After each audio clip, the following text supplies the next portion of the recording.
All right, we're live. I'm Joshua Kemble, and this is episode 270 of my live stream. And tonight it's super late. It's getting close to like 12 midnight, and I'm going to work on colors for, let's see here. Or, sorry, not colors, for on shading for page 76 of my graphic novel, Not Death But Love, The Strange Supernatural Story of Elizabeth Barrett Browning, that I'm doing for Turner Publishing.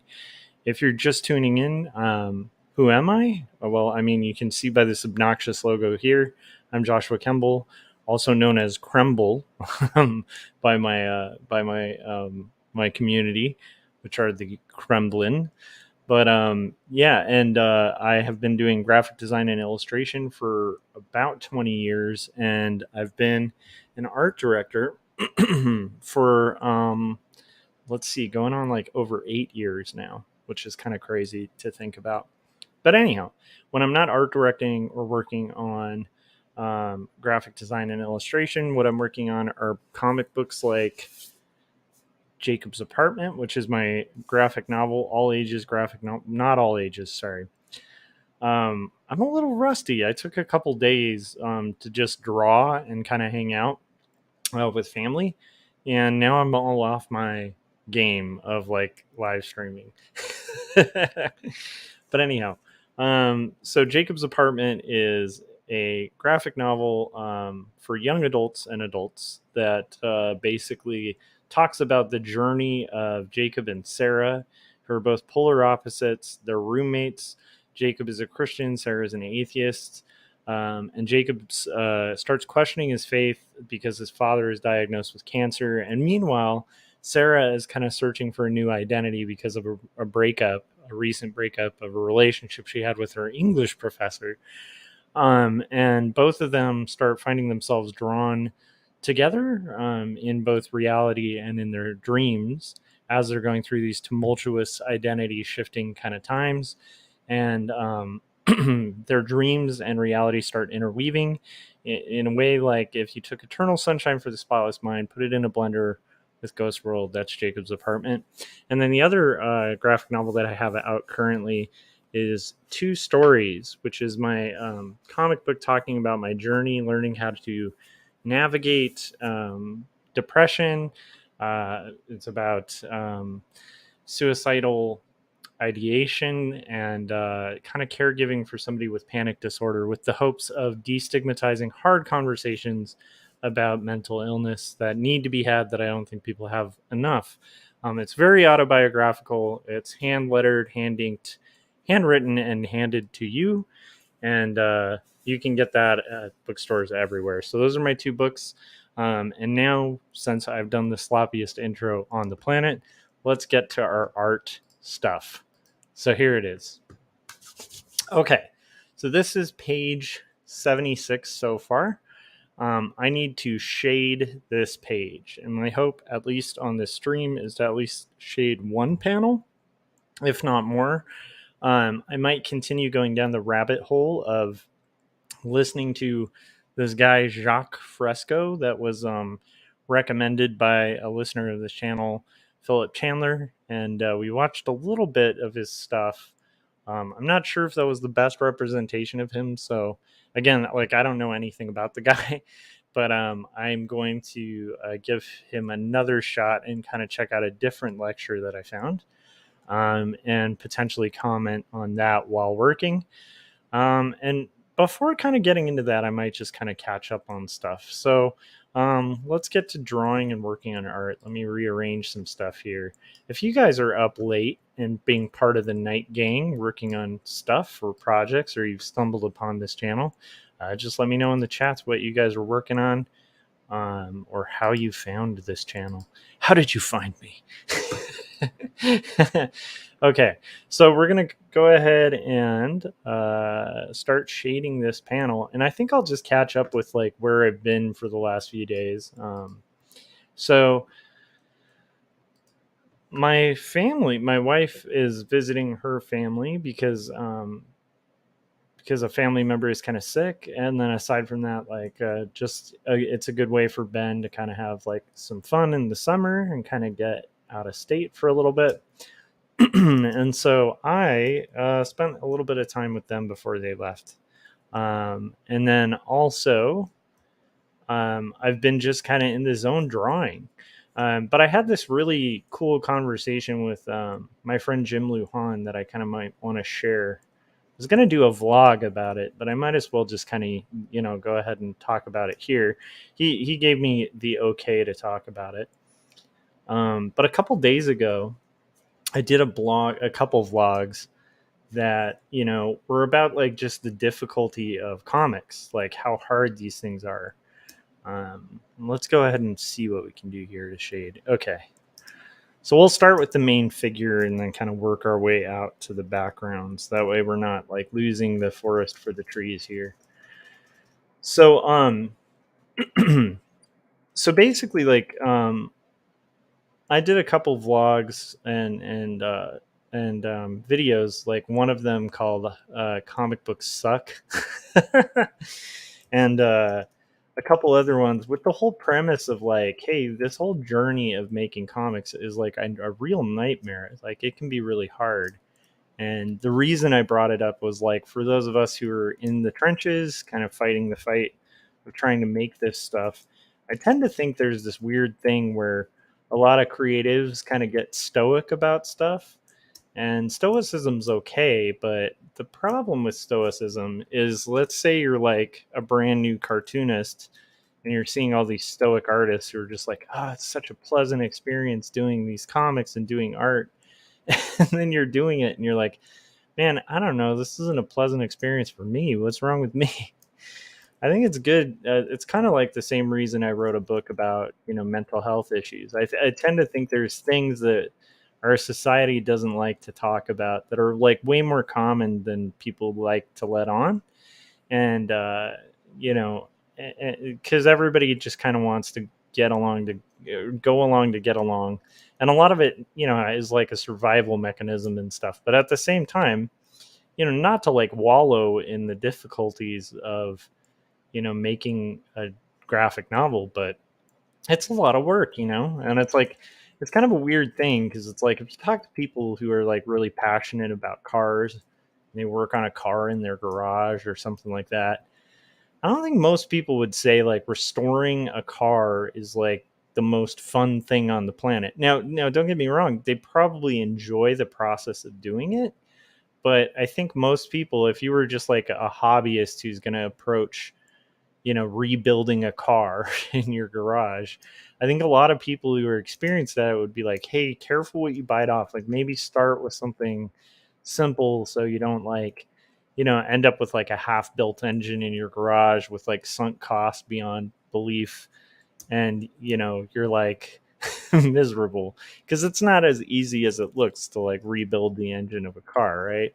And there's project cars that people spend like a lifetime kind of working on in their garages that never see the light of day, that they end up having to kind of sell for cheaper than they bought just because like it's just a classic car that they just can't put together. Now keep in mind, this is me talking about cars and not really being a car guy myself. I'm like one of those guys who, if you put me in a room with a car in a room, as if like, why would a car be in the room? But anyhow, point being, if you put me in the same place as a car and ask me to like change the tire, I have difficulty. So I'm not a car guy, but my point is, I have heard guys who are like really passionate about cars that it's like really hard to work on a car. Like it's hard work. um and for some reason we don't bat an eye, if like we hear like a mechanic who's just saying like, yeah, I love cars but I don't enjoy the process, right? it's it's like it's okay to not enjoy the like it's kind of a hellish process, but the result is why people do it, right? And I kind of feel like it's the same with art quite often.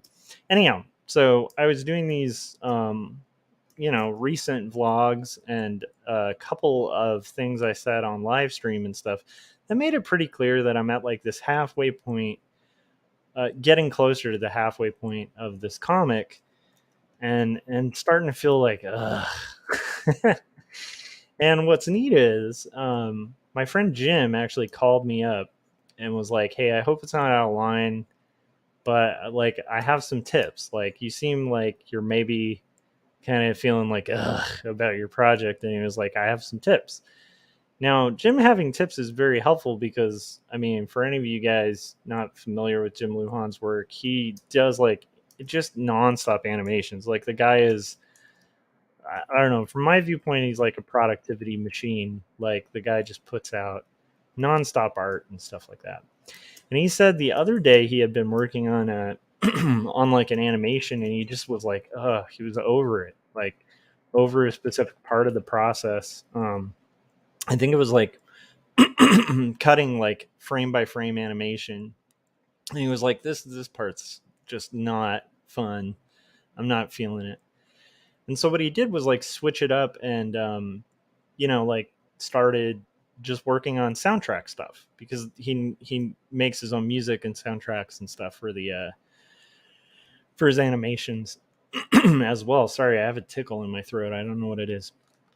But anyhow, so his whole suggestion was like, hey, why don't you take like one of your like routines, because he's like, you're clearly somebody who has self-discipline and like a pretty solid routine down. So he's like, I'm not concerned about you like abandoning your routine and productivity. But he was like, hey, just to keep it fresh and interesting, maybe like change up your routine just slightly. And he's like, you can't like change it up like to the point where you're gonna miss deadlines. But he was like, just maybe just do one or two things a little differently than you usually do, and then like do that for a while, and then when that gets old, you can switch back to the old routine, and then you start developing a couple different routines. So it's kind of equivalent to like if you're at the gym and you're doing the same workouts over and over again. Again, another analogy I know very little about because I'm not really a gym guy. Hi, welcome to my stream. I know nothing about cars or gyms, but but anyhow, I do think guys who use the gym a lot have like alternating routines, and some of them aren't just to work the muscles, but some of it's just to keep exercising interesting. So it's like you can kind of have multiple exercises that'll work the same muscles, but you're just kind of adjusting a little bit, like changing your routine up a little bit just to keep yourself fresh and keep those muscles from getting too used to the same exact routine every single time. And I do think those exist in working out and stuff like that. And it's a technique you could probably use if you're like exercising to keep a strict discipline up. And so I guess I should get into a few things. Like one is, for anybody watching this who might be like, what strict discipline in comics? What do those two have to do with each other? Well, I mean, the art of making comics, especially when you're writing and drawing them, or drawing them in general, it's a very taxing, kind of exhausting thing where just the process of like drawing it like can be really tedious. Like you're drawing the same characters over and over again, from multiple perspectives and stuff like that, and you're kind of working your way through a story but in slow motion. Like um, you know the actual time frame that it takes people to read these things is like monumentally different from the time frame to make the art. And I think that's the nature of art, right? Like a painting, at most, maybe a painting maybe an artist spent a year on, maybe one or two people might like look at it for an hour. It's like, it's not, you're not going to get like this massive, just, lifelong study of your single painting, unless maybe you're like one or two painters in the world.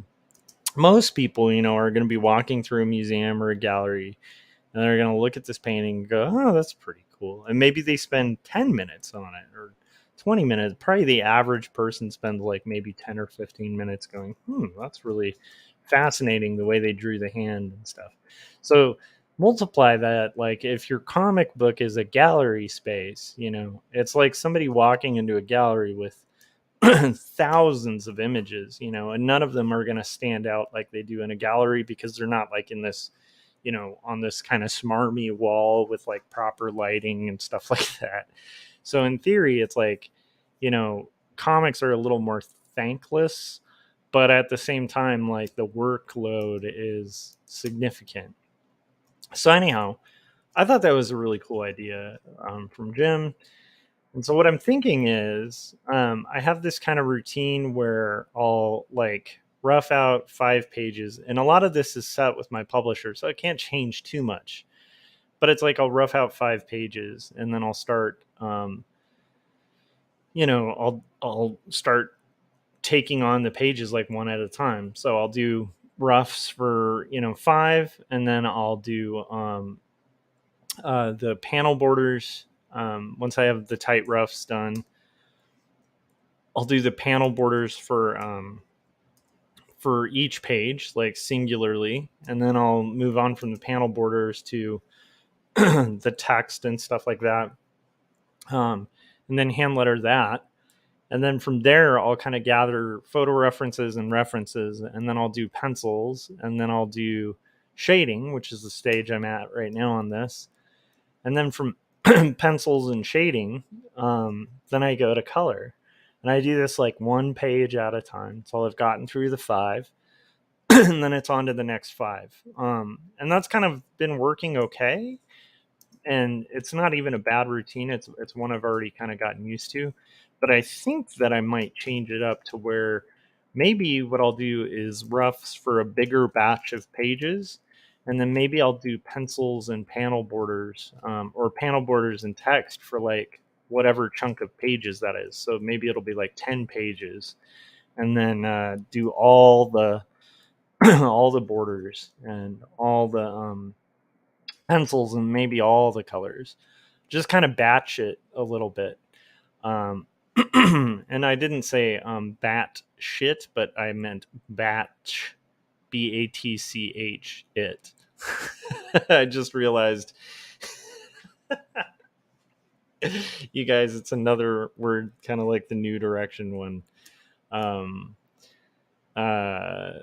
That's so funny. Batch it. Okay, well, anyhow, so I'm gonna pray like potentially do that on this next round, or see how that goes, and then kind of like, as Jim was recommending, like, hey, worst case scenario, it doesn't work, I just kind of switch back, or I can use it as an alternate, so I have a few routines kind of in my toolkit, so that it kind of keeps it fresh and interesting. And I think that's a really good idea. I mean, that's part of why I was doing things the way I've been doing them in the first place. Part of why I've been just kind of batching the processes to like where it's like roughing 5 and then going to finished pages, is it's nice to kind of tack on some finished pages during the process. Whereas when you batch everything, it can be really overwhelming. And it's a little different with each book, like with 2 stories, book 2, I think I did roughs for the entire book. And then from there kind of started tackling each page at a time. Man, I have something stuck in my throat, something coffee, so I apologize for all the coughing. But yeah, so it's like it's an interesting thing to think about, like where it's like, what do you want to do with your routine, and I think this is a unique problem to people who already have a built-in routine. I think problem number one, in my opinion, for most cartoonists, especially when they're starting on comics, is getting a routine. I meet a lot of cartoonists who kind of draw when the moment strikes them, and what you'll notice is a lot of the time those cartoonists don't have a lot of longevity for like big projects. And it's not to say they won't, but they just kind of tend to tap out when it gets tough because they haven't really built that that like fighter's instinct about comics, where it's like you kind of have to stay in the fight. You have to kind of get your ass kicked a few times to to kind of learn how to do this thing. And some people don't enjoy that, and Actually, most people don't enjoy that, but there's like this weird differentiation between the people who will stick with it and kind of go like, oh, that was interesting, I didn't do so well there, how do I get better? And then people who just kind of go, gosh, this is hard, and just kind of tap out, maybe choose a different industry, or just kind of play at it for a while before, I don't know. But anyhow, my point is, people who like write when the moment only strikes them, or work on art when the moment strikes them, don't tend to have like a big portfolio. Because the moment striking you is so, it's like anything based on emotion. I mean, don't get me wrong, like art is a very emotional thing and stuff, but like if the only time you work on stuff is when you feel like it, you'll find that stuff just doesn't tend to get done. I mean, that's just a shocking realization, because you're not building in yourself like tenacity to kind of get through a crazy project. um and what's weird is, I know some artists that are like super talented that don't have that tenacity. And so, like, when you're first starting in art, this goes for anybody who's like maybe starting in art school or something like that. And you notice like a lot of your classmates are like better artists or whatever. Don't get disheartened, because, I used to say this when I taught art at LCAD, but like some of my favorite students were like B students, because A students kind of sometimes will, get in the habit of not having to work for it. So they get kind of comfortable. And it's sort of like the guy who comes in like, man, I keep thinking of fight analogies or workout analogies, but it would be equivalent to like a boxer who's just like a guy who's just naturally built pretty well and like got a little bit of good intuition when it comes to like fighting. And like his first few bouts like in amateur leagues would probably be like just sweeping it. But there's probably a lot of guys that get their butts kicked like the first few times they get in the ring, and just work like nonstop and like train and practice and just have this like obsession with doing better and getting better. And I guarantee you, like a lot of those guys who kind of come in at first, who are just like top dogs in whatever industry, will get buried pretty quickly if they aren't kind of keeping hungry and keeping at it, and like kind of keeping progress and keeping growth and stuff like that. So it's kind of similar with comics, where it's like I definitely I know a lot of artists that are like way better than me, but also cannot for the like want to do comics, or had a passion for comics and then just like lost it. And there's this weird thing that happens, and Jim and I have talked about this, where there's like a almost kind of like a reward for just like sticking with it, and kind of finishing projects. Because again, like, you'll start seeing that like you surpass like a lot of these artists that, are way better than you, but just don't have the self-discipline to like sit down and finish. And it's like, I've seen this in music too, where there's these great musicians, that I've met in my life, and some of them like never do anything with music. And the difference isn't always just like the person knows all their arpeggios and like stuff like that. Some of it's just like the grit of just sticking with it and like trying really hard and just not accepting no as an answer. I'm not saying that works for everybody, but I'm just saying if you're like that as a musician, you might end up in a scenario where you have a bunch of albums, and you look at the guys that are like super talented but have no self-discipline to go further than just their initial natural talent, and they end up like kind of buried by the guys who like suck but like but are like willing to stick with it. Because there is something to be said for just doing it and like finishing stuff, and kind of going through that nightmare process of like finishing stuff, and that reality facing process where you have to kind of deal with like the imperfections of your work and stuff like that. So anyhow, that's kind of something I'm kind of thinking about today, was like how cool it was that Jim gave that advice. I thought it was really good. And then also I've been thinking about just like, so anyhow, that advice again, like I said, the reason I was kind of going off about, self-discipline and routine and stuff, it only would apply for somebody who's already built has like an inbuilt routine. So it's somebody in kind of my situation, it definitely would apply to, because like I don't have too many problems, you know, daily like showing up to do this stuff. I just don't, you know. Like it or not, I'm just kind of addicted to the process. I've kind of gotten past that. So I think that in that case, it's good advice. But I think if you're just starting out, the first thing is just like, hey, stick through it and find a routine, find a pattern or a style of working that's going to get you progress and results that you can commit to almost daily. Thomas Adams said, a famous sci-fi writer, I can't remember his name right now, was asked where his ideas in crivity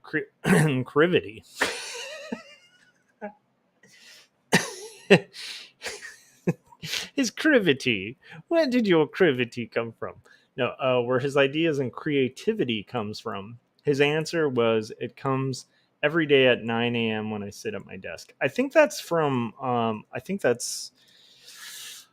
I know that that's in um, the War of Art, I think. So that might be it. But I'm pretty sure that's in Stephen Pressfield's War of Art. But I see what I can't remember is, in fact, I know that was in Stephen Pressfield's War of Art, but I think that actually that's a quote that he made of somebody else in War of Art. But it is a good point of like, if you're kind of sitting around waiting for inspiration, you're going to be sitting a long time. Um, and you meet people in industry too, and you start realizing like a lot of these people are just like hard working, like blue collar type workers. You know what I mean? Like it's not always this like high art, like, ooh, we're all moved by our emotions and making beautiful things. And the thing is, we do make beautiful things moved by our emotions, you know, but it's like, you know, I've made very emotional books, but they wouldn't have gotten done if I had just, you know, kind of been like, I'm not feeling it, and just kind of moved on to the next thing. But I like Jim's idea of like when you have like a moment of like, you know, you're starting to feel a little like just, um, yeah. You know what's funny? Jim and I were joking about this too, but it's like I feel like part of what makes cartoonists like comics so much in the process of making comics is it's like Stockholm syndrome. like like we've fallen in love with our captor, you know, where it's like we're just held hostage by this art thing, and after a while you're just like, I think I love my kidnapper, and it's like, no, like no. It's kind of a weird thing. um Thomas Adams said, I'm thinking of Harlan Ellison or Robert Heinlein. I could see either of them kind of doing that because both of them are very disciplined writers, you know. And I think like that discipline's really good, you know. If you think about it just on an industry level, um, it's like one of those things of like, you know, there's always those stories of like the musician that like writes this brilliant album or piece of art, you know, and they get a band going and it's all inspiration driven, and their first album is just like genius, and then they never release an album again because they're so intimidated, and they never can feel the muse, right? They just feel uninspired. And it's like, well, I mean, this bypasses that problem, right? If you build good habits, then you can like, inspiration or not, like sit down and like work your way through songs whether you like them or not, you know. And weirdly you'll probably end up with like more from it, you know. So not to say that somebody can't make like brilliant art with a you know, in a fit of inspiration, that, you know, things like that happen. I mean, I think On the Road was supposedly written in one sitting. Well, maybe not one sitting, but it's supposedly on one long sheet of typewriter paper. And you know, anybody who like criticizes On the Road as not a good book, I would disagree with heavily. It's one of my favorites. And it's a ridiculously just flowing, artsy, like amazing book that almost like if it had been too planned out, it would have like missed some of the like free flowing beauty of it. Like part of the appeal of On the Road is it's like a real candid, journal entry type book, and you almost can't plan that.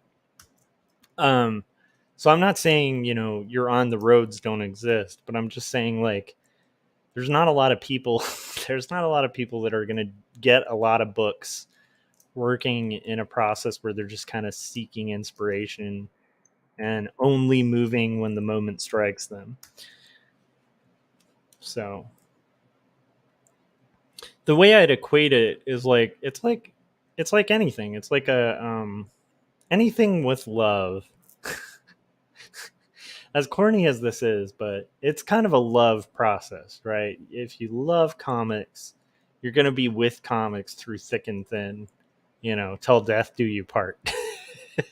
You're married to that sucker. And the thing is, like anything, there's people, especially the age I'm at, I definitely know some people who've like chased relationships their whole lives. And this is outside of comics, just like relationships with, with their significant others or whatever. And they'll be kind of chasing these relationships and kind of hopefully like chasing this infallible thing of like feeling like through their entire process of like dating people, and then they'll kind of bail whenever things get tough. They're like, oh, I'm not feeling it, so I'm going to call it. And a lot of those people now are like single and like pretty miserable. And are kind of like looking around at, people who've been in pretty successful or long-term relationships, and they're like, how does that work? It's like part of it's just like you kind of buckle down and like commit, like you don't if you're in love with something or someone, you're gonna like kind of get through thick and thin with them, and it's the same with comics. It's like if you really love the process, if you're really a writer and you love writing, you're gonna find ways to write, you're gonna commit to it. And there's gonna be days where it sucks, but you still show up, right? Because you're in love. Like, that's part of the whole thing. um I'd say comics are a little less rewarding than you know than my actual marriage, but it's like the analogy's not too far off. I think the process of art is just kind of a strange commitment we make. Now it's easier to commit when there's money involved, right? Where it's like there's money and deadlines and stuff like that. But ironically, a lot of the time you don't get to the point where money's involved until you start doing the stuff that like that you're really passionate about.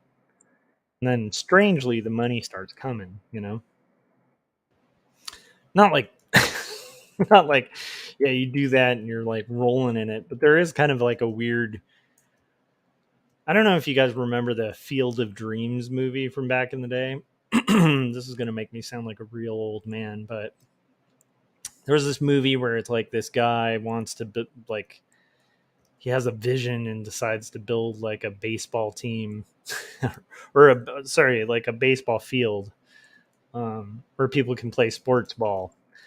And I have always felt like that movie is kind of an analogy for a pretty obvious analogy for like the creative process, where it's like if you have like kind of a dream and a vision, you know the whole "if you build it they will come" thing, that's the big notorious line from it. But there's some, like, it's a little cheesy and a little woo woo to kind of say, but for real there is some truth to that, like where you can't expect people to like be buying or interested in your comics till you've built a comics career, right? Or built like a library. Like for me, it's, I totally get the feeling, like, and I've definitely had it, where it's like you work for like years on this, comic and this graphic novel, it comes out, and then like you're just shocked at like not like the world didn't stop. Everybody didn't just stop and go like, oh my gosh, I gotta like buy this genius work. Like reviewers didn't like drop everything and like review your stuff. And maybe you luck out, and like they do, but what I find is like most of the time it's like, well, why would they, right? Like it's only one book you've made. There's there's guys out there who have made, thousands of books or hundreds of books or tens of books, whatever it is, but it's definitely more than one. So it's like when that first one comes out, you can't expect it to be the runaway hit, right? I forget what the joke is, but it's kind of like the overnight success in like a decade kind of thing, where quite often the story of an overnight success is told, and then you look into it and it's like, no, this is something the person's worked towards for like 2 decades, and then they finally got success with it, and and the only thing the paper, that, well, I guess that's dating me too. It's not like we really read newspapers anymore. But the only thing like blogs or the internet would like report on is like, hey, look at this wild guy. He came out of left field, came out of nowhere. Um, and it's like, yeah, but like, you know, a lot of like musicians before they blow up are like touring, gigging musicians. And they're hitting the road for a long time before like that taste of success. There's a couple that are like runaway successes. Um, but a lot of people, it's just doing the work, and then you put out like multiple albums, and then it's like that fourth or fifth album that blows, or like, you know what I mean? It's like, and I'm not saying like, oh, you make like a ton of work and suddenly success is measured or whatever, but it's just like, no, like, but you do kind of lend yourself a lot more credibility, like the longer you stick with projects and the more you finish them, right? Because people also will learn, people who follow your stuff or whatever, they're going to look at your stuff and be much more interested because they know it's actually going to get finished.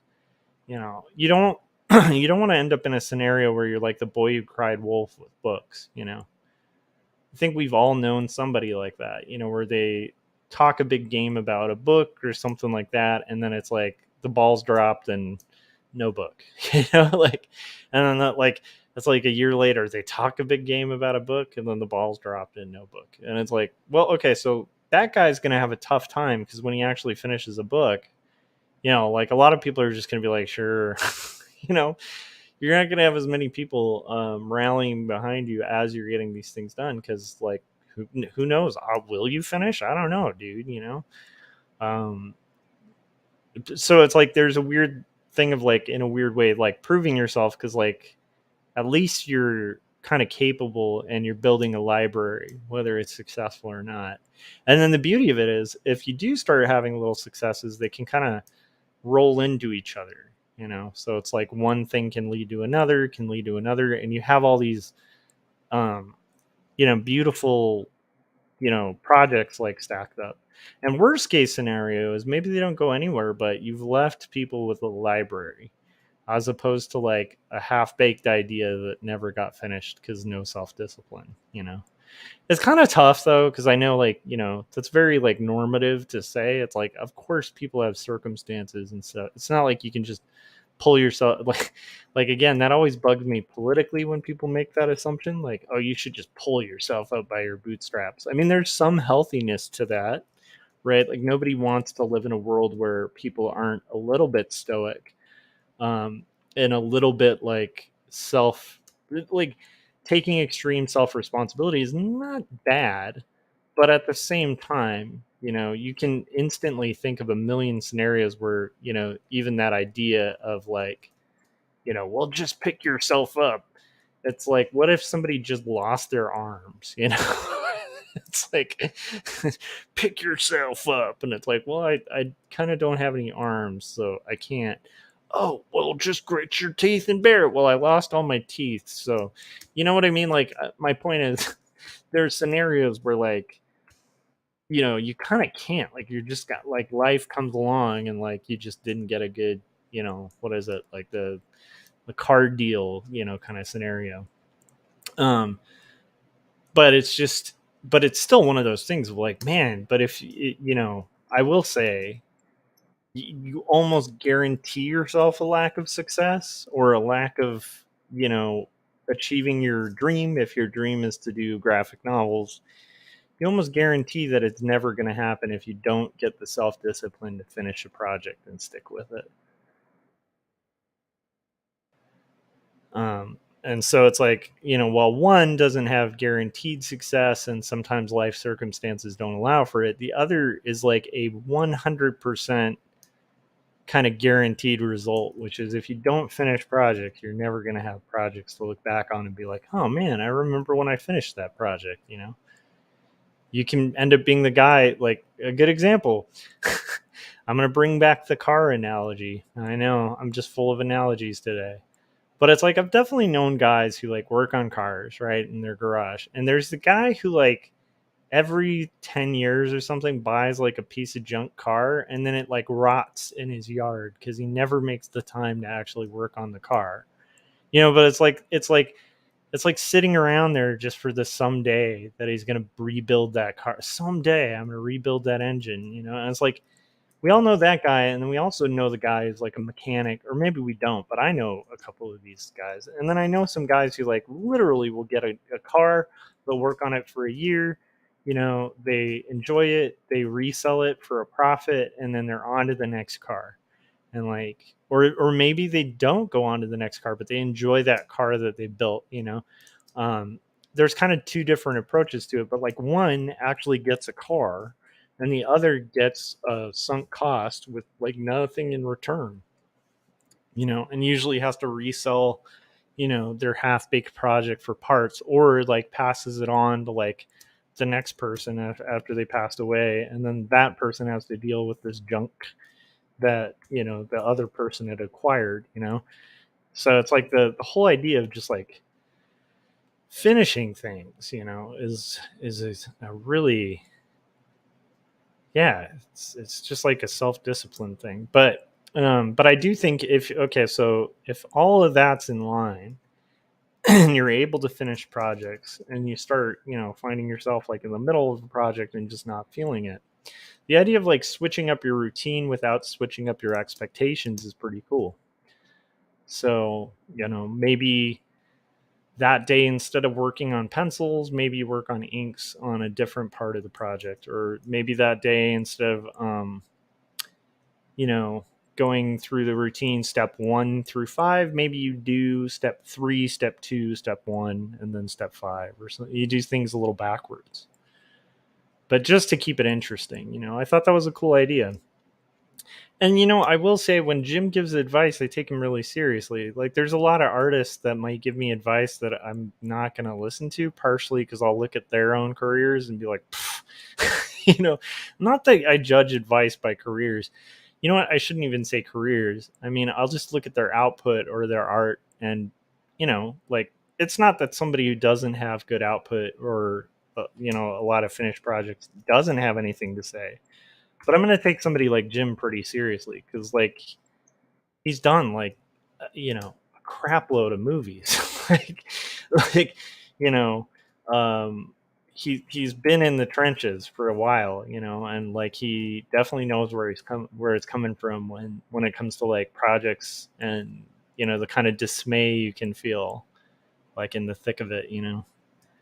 I guess my point is like, let's bring some more nerdy analogies here, because those are much more close to home for me than like these workout and race analogies.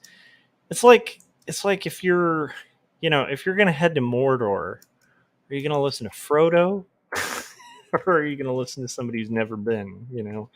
It's like I want to talk to people who've been on the road to Mordor, and have you know I want to talk to people who've been to the Lonely Mountain and fought smog.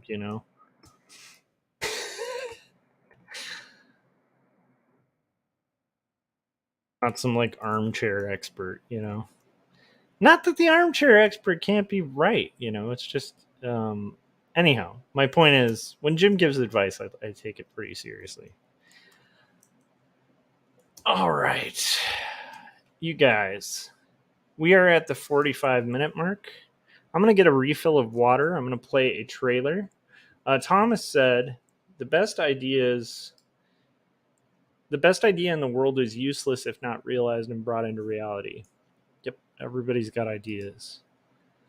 Like taking advice about marriage from a single person. And again, like, the single person might be correct. Like that doesn't mean you can't say stuff, but it's like, I'm going to take it a lot more seriously if I'm talking to somebody who's been married for like 20 years, as opposed to somebody who's like, 2 months into dating someone. Like, you know what I mean? It's just one of those things. And so, like, if I'm taking advice from artists, it's not like they always need to be further than me, but they need to at least be in the trenches, right? And Jim is definitely a guy fighting a lot of battles, a lot of art battles. Okay, so what we're gonna do is we're gonna play a trailer. This is going to be an interesting page. I know I'm going to be playing with the balance of grays quite a bit on it, but I think I'll have to do a lot of pushing and pulling to kind of make it work, because it's going to end up being potentially like very hard to read.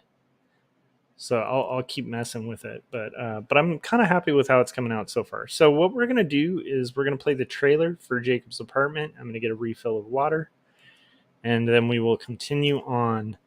Our goal at minimum tonight is to finish the shading for this first panel on page 76. And if you guys are listening, I'm curious, to hear your thoughts on what I've talked about so far. And I guess you can just kind of chime in and see, are you interested in me doing the Jacques Fresco video, or just continuing talking about art stuff? Because I can do either. I can comment on the Jacques Fresco video, or I can continue to kind of ramble about art stuffs. And I thought I had.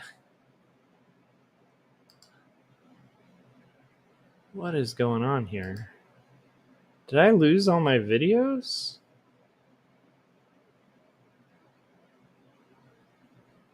Oh no.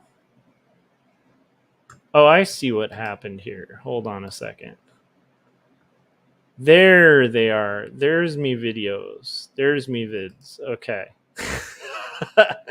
I was worried I had lost all my videos. Okay, here is Jacob's apartment trailer.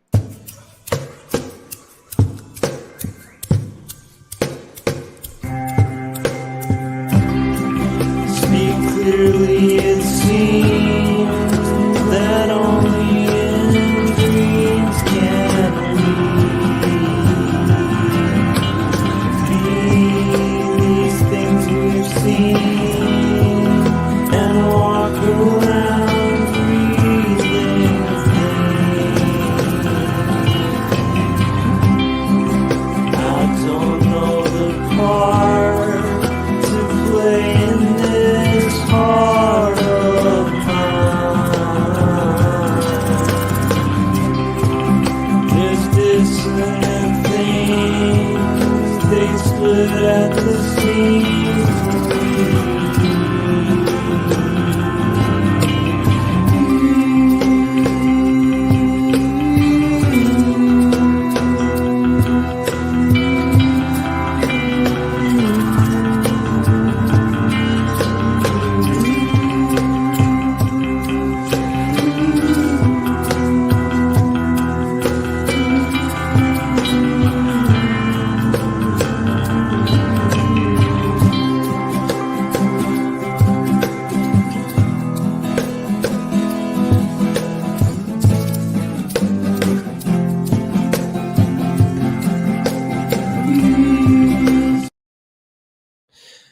So so pretty exciting times.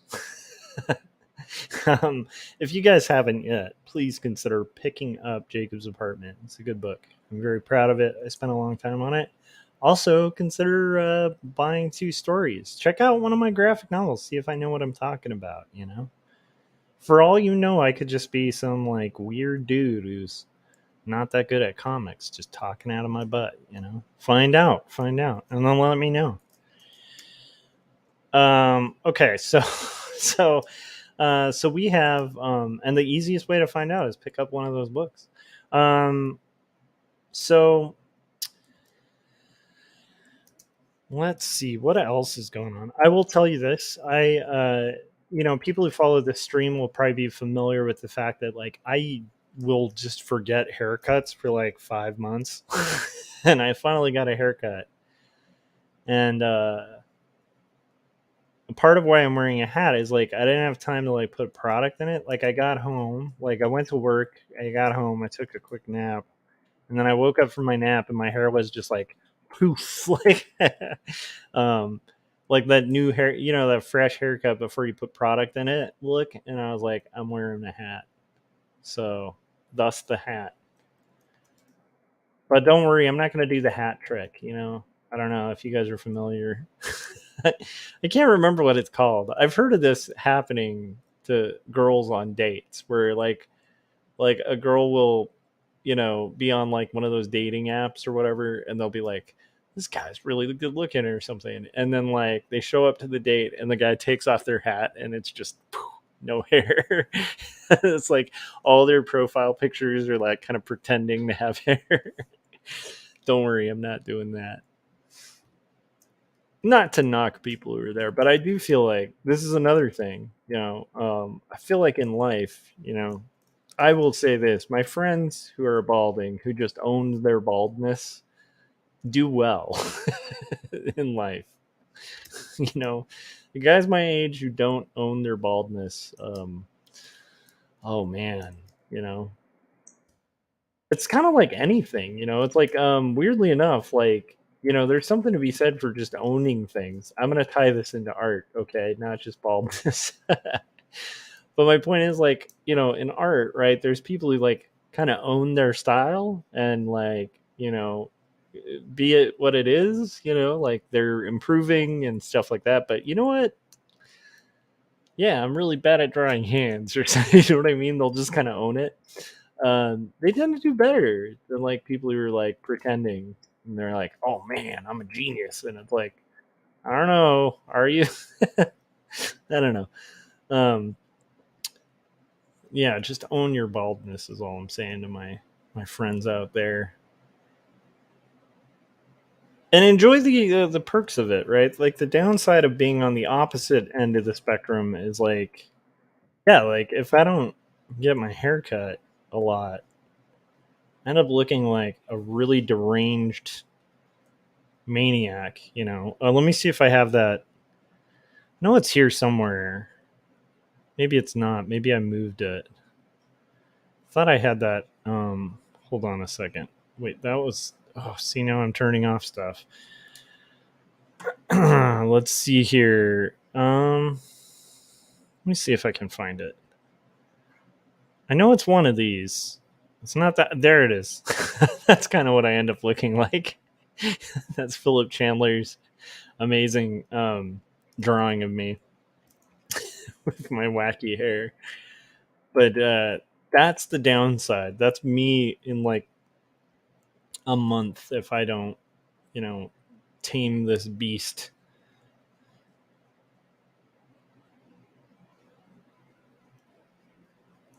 So yeah, I think what I'm going to do here is kind of work my way out. So I want to kind of start building the foreground and making that work first. And then we'll kind of get into the background spaces. So I feel right now, I don't want to lose that kind of depth.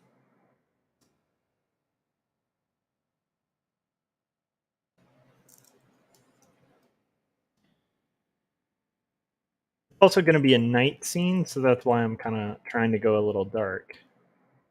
But I think I might have to kind of redo some of that that city behind here, because that's working okay for me, but this city part is not working for me, and I kind of want to retouch on it. So I'm going to go ahead and erase out all the stuff we did on the buildings here, and we'll kind of retouch on that in a second. But I do like I like the foreground here, so it's just about making the background work. I was just trying to do it too much in totality, and I lost the trees for the forest, or the forest for the trees, which can easily happen in art, where you get so lost in detail that you kind of forget the whole. Yeah, that reads a lot better. Okay, we'll continue. Extreme Time says, hi, how's it going, Extreme Time?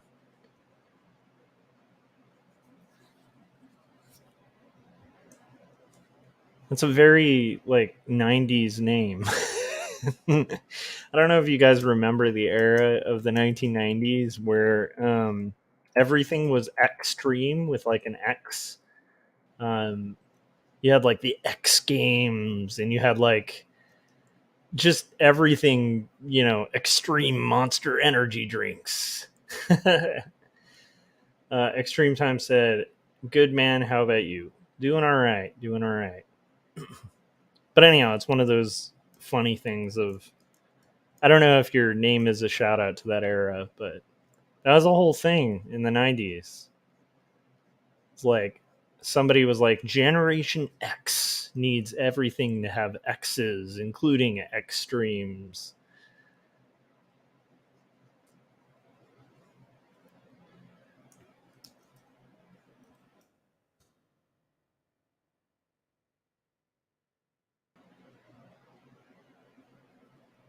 But anyhow, so that was that era.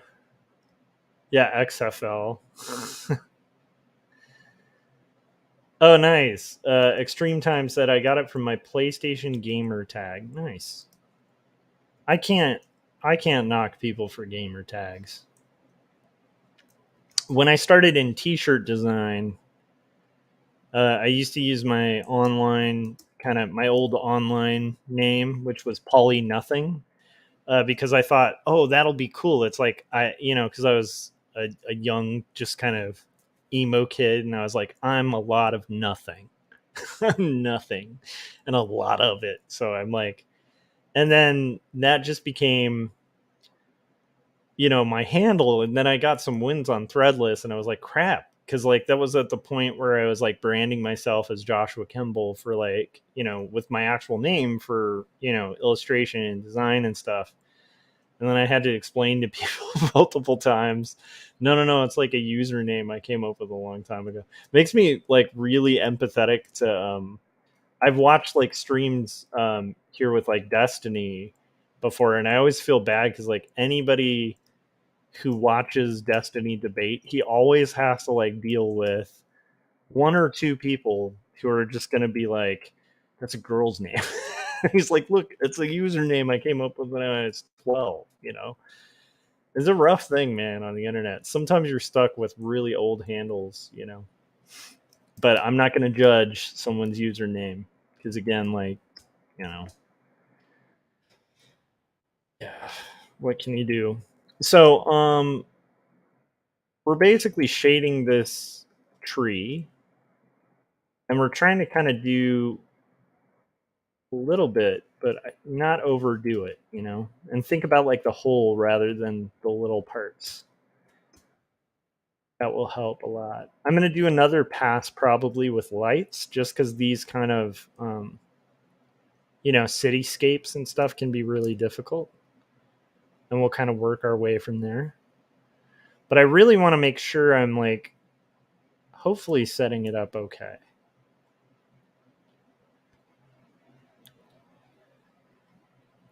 And I think when it gets to the color, it'll be interesting because what I want to do is like a sort of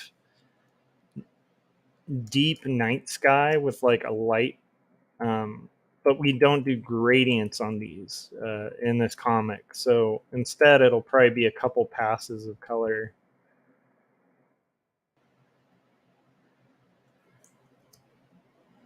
And there we go. We've got like some stuff kind of starting to work here. Oh, I just realized I'm showing my face. That's fun. It's an art channel, and I just realized on OBS I still had it on my face close up from before. So all this talk about like trying to create that perspective atmospherically wasn't showing. Yeah, you guys, I've been doing live streaming for a while now, and you wouldn't know it. Anyhow, so yeah, that whole thing that I was talking about before, that Jim was talking about with the advice, I think that's really good advice if you're in like a big project and starting to feel overwhelmed.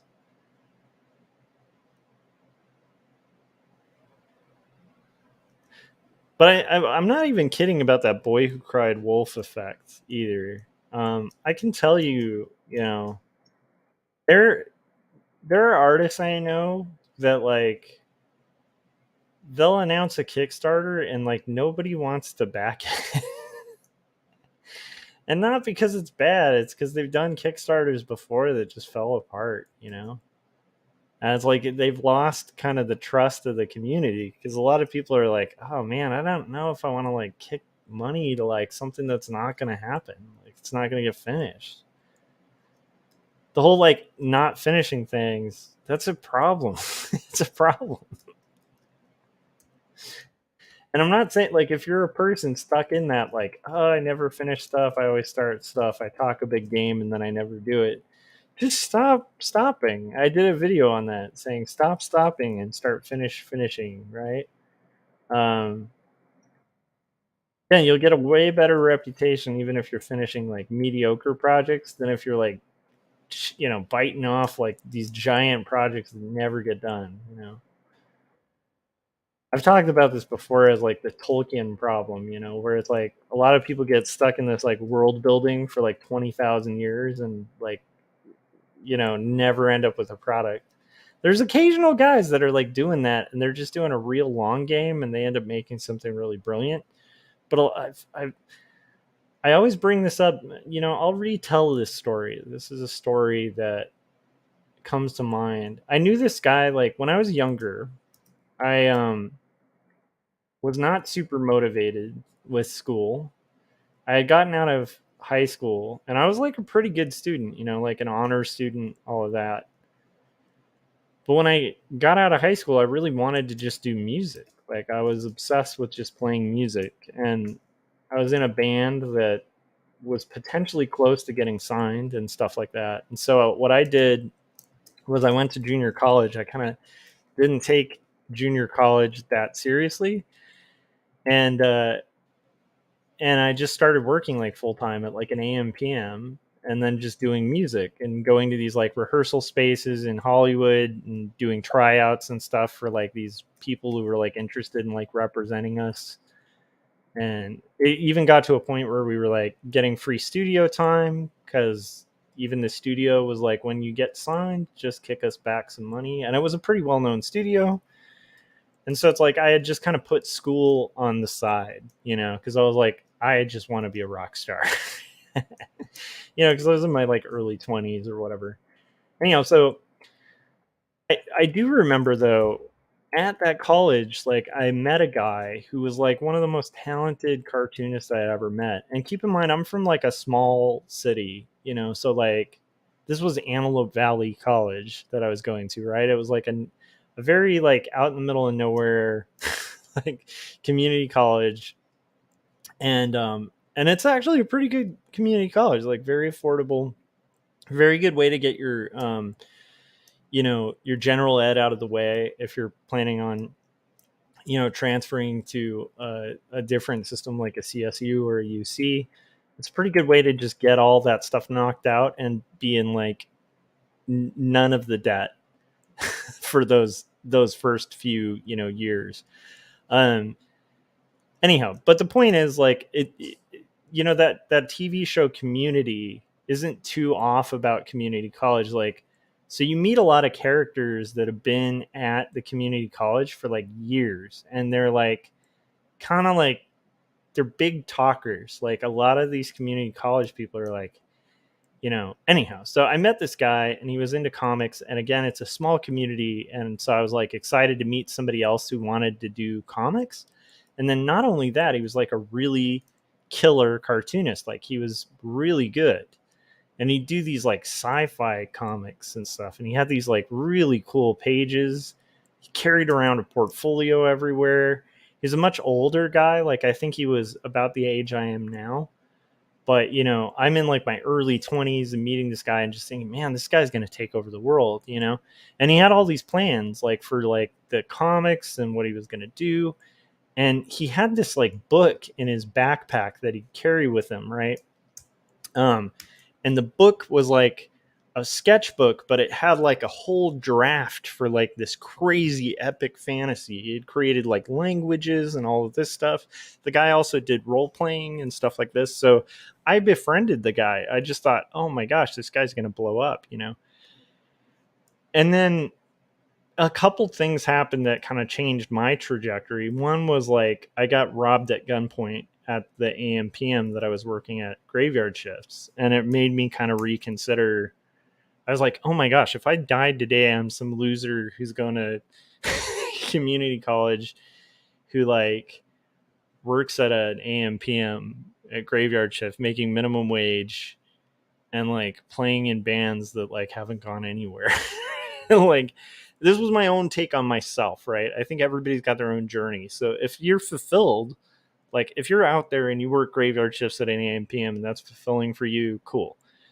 But I realized like I was like, wow, that's crazy because I always wanted to make comics and I would have just been this guy, like maybe even not making the paper who'd just gotten shot working graveyard shift at AM/PM. Like and I was realizing like if anybody looked at what I'd left behind, it's like they wouldn't know I was wanting to be a cartoonist. Like, you know what I mean? They would have just been like, oh, this kid, you know, got shot at an AM/PM. And that was it. You know, that would have been it. And like, it just was like a really profound thing. Like, there's a lot of profound events that have happened in my life, but that was one of the most profound ones I ever experienced was like, I literally had to come to face with the reality that like if I had just disappeared from the planet at that point, which was a high possibility, again, like I got a gun pointed in my face, you know, like and they took money from the register and the sheriffs came and everything, and my boss was so shitty after that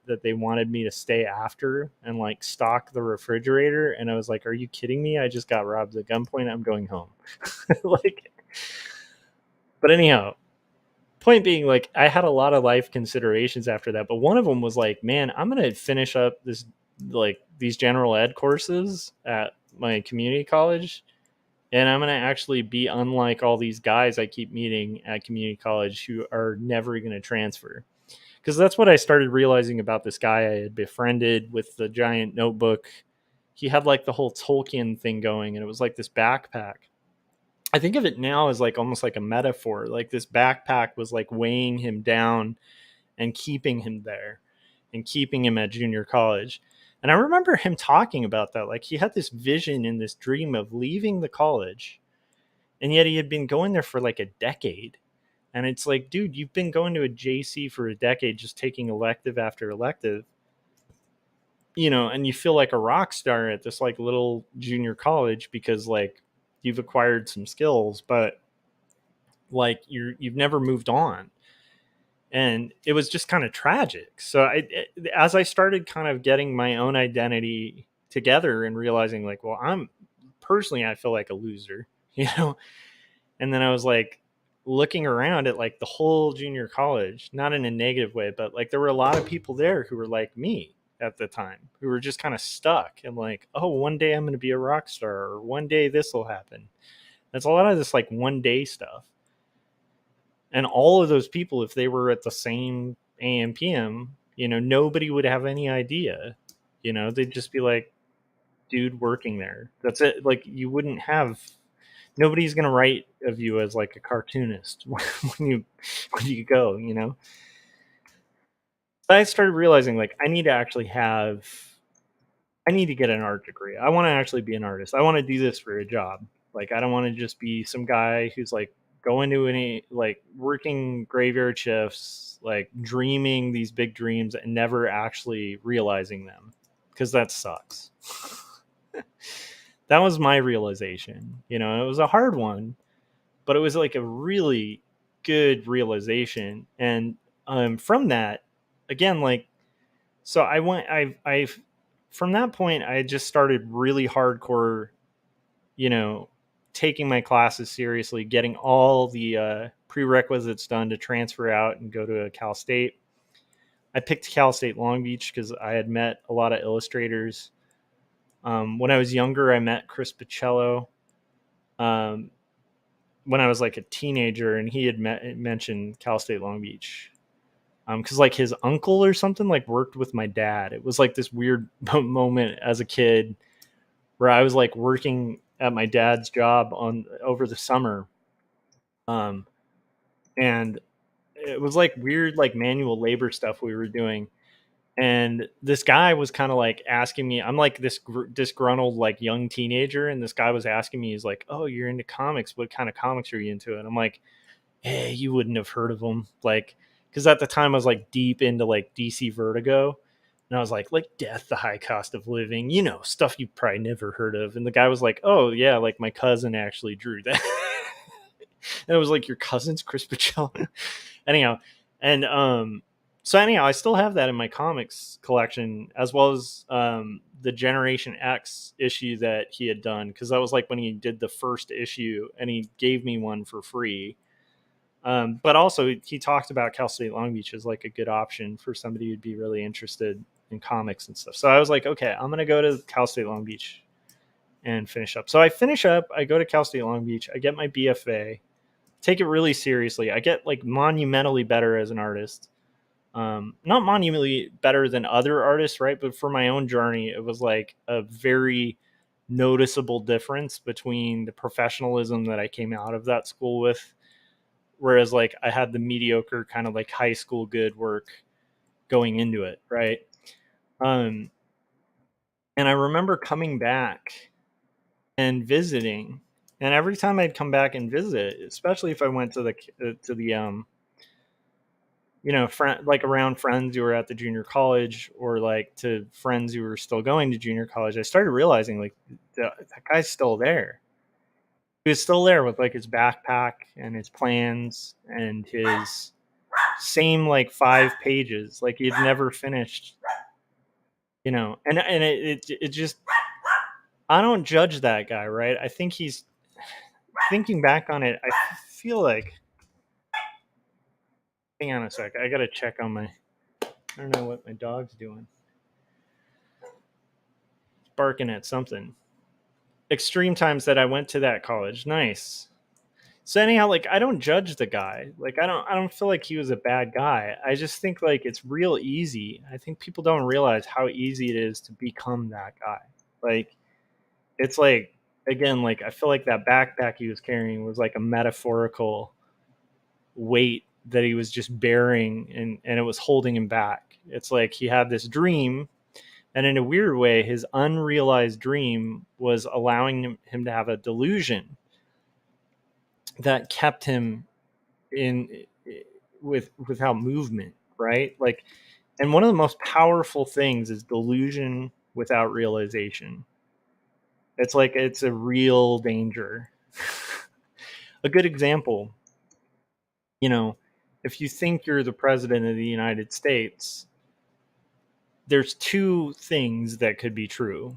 One is you're delusional, or two is maybe you are actually the president of the United States. So if you're the president of the United States, or we're the president of the United States, and you think you're the president of the United States, that's a very rational thought. But it's a comfortable thought. It's also like probably not the most fun thought all the time, right? Because you're not always going to be popular if you're president of the United States, right? Like you're going to have to have dealt with massive amounts of stress. I think there's like all these before and after pictures of every US president, and they look like they've aged by like 30 years in like a 4-year term, because it's just the stress. So if somebody goes in with like brown hair, they leave with just like full gray, and like 50 bags under their eyes, because it's just like a high stress job. It's a little easier, I think, for people to just pretend and be delusional about it and be like, yeah, I'm the president, or I could be the president. That's a much more comfortable space, because you get all the rewards in your head without any of the cost. And I think delusions can weigh people down. Delusions can weigh people down. Like you need a little bit of delusion to get into art in the first place, because it's a crazy job. And you have to kind of believe that you can do this impossible thing, you know, but there's a balance, right? Because like you have to actually try to actualize the things you want. A good example is like I meet a lot of delusional cartoonists who want to do comics, but I can say like it's a lot. The herd thins out a lot between those who want and those who do, because there's nothing preventing anyone from, like, even that guy I was talking about at the junior college with the backpack. There's nothing preventing him from just sitting down making more than those 5 pages and just making a story, whether it's good or bad. There was nothing stopping him at the time, and there's nothing stopping him today. And I have a feeling if I went to that junior college, the guy would still be there.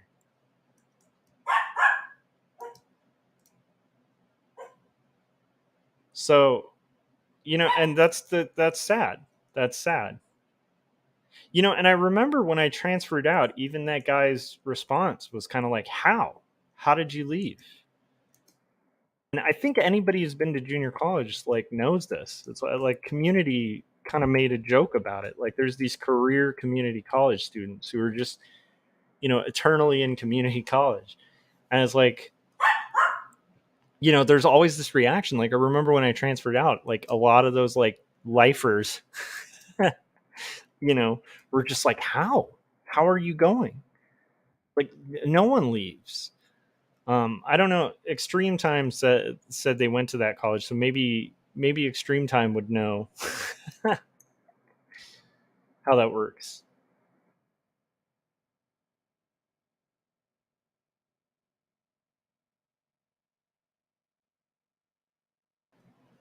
But it's like if maybe it's changed. I know it's a much bigger college now, but at the time, like there were just career people who just never leave, and they were always mystified when somebody transferred out and actually used the college for what it was for.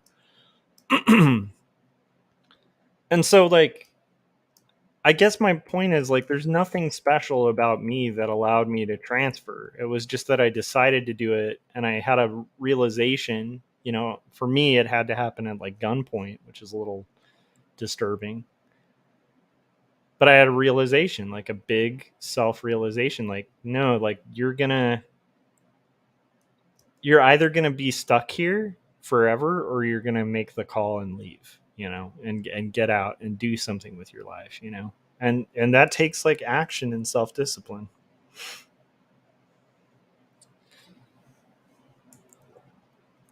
Okay, guys, let's see where we're at.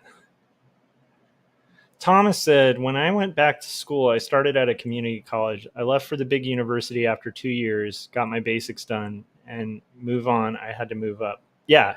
And I am curious, Thomas, did you face any of that too, where there were like kind of the lifers at community college who, when you transferred out, were just like, what? What? How did you do that? Because I definitely experienced that with a lot of my friends, at the community college, where there was just like nobody leaves. It was like this weird thing where it's like, no, people do leave. That's